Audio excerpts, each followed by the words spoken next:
Assalamualaikum students, welcome to the grammar class. In today's lesson, we'll move to our final type of verb, that is transitive and intransitive verbs. So let's begin. Students, have you heard of this before? Well, they are actually really easy, but at the same time they're also very important because a lot of students make mistakes in this area. So, what is a transitive verb? A transitive verb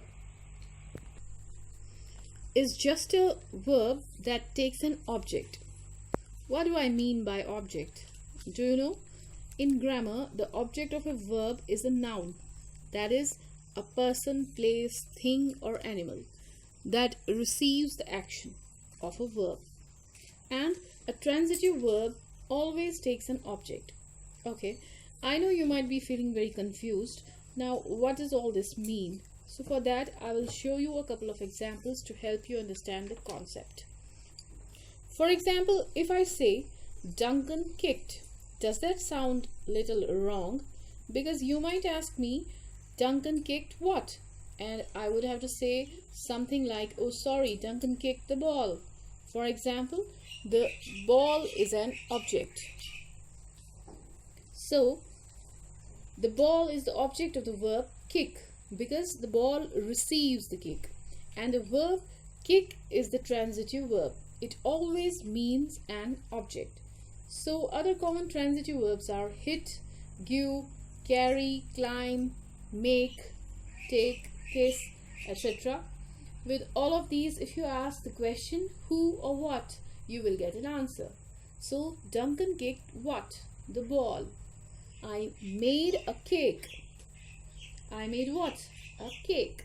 So that's how you know these are all transitive verbs.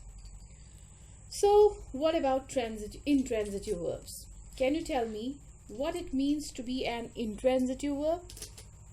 Well, that's a verb that does not take an object at all. For example, verbs like live, die, laugh, cry, run, sleep, sit, stand. So these are all intransitive verbs. They don't take objects. For example, the old man laughed loudly. Notice that in this sentence there is no object. We are saying the old man laughed, but then loudly is not a perfect or the thing receiving the action. That's just an adverb that gives us the information about laugh. So if you ask the question, the old man laughed, who or what?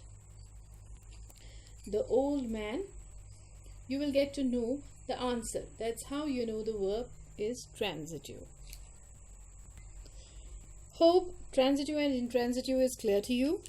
Okay, I told you students make mistakes with these. What kind of mistakes they make? Well, they do most common mistakes like they often leave out the object with a transitive verb. For example, students say the thief climbed and then escaped. Can you identify the error in this sentence? Well, the mistake is that the verb climb is a transitive verb and you need to say climbed what? You need to say an object.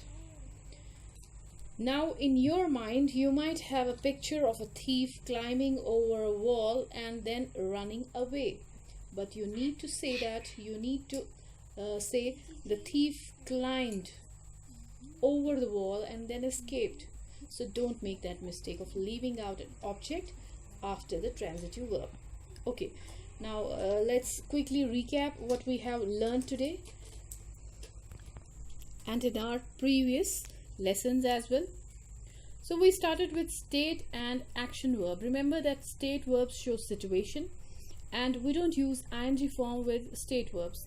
Then we spoke about main and helping verbs. Be, do and have are the most important helping auxiliary verbs, but sometimes they can be used as main verbs as well. Modals are another type of helping verbs and they help us to show mood, that things like possibility, ability or permission. Then we turn to regular or irregular verbs. The past and past participle forms of irregular verbs cannot be guessed, so you have to learn them through experience. And finally, we spoke about transitive and intransitive verbs, transitive verbs which takes an object, and intransitive verbs which do not take an object.